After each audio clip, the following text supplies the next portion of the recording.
想知道为什么熊猫妈妈会把宝宝丢下，自己跑去吃东西？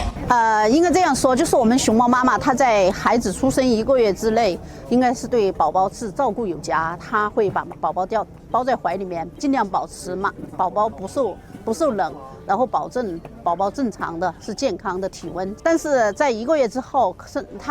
宝宝的毛发会慢慢的长得比较好，比较浓密了，然后他这个时候也不怕天气凉了，然后妈妈就会自己出窝去吃东西。这个时候宝宝也不会冷，所以说他会把它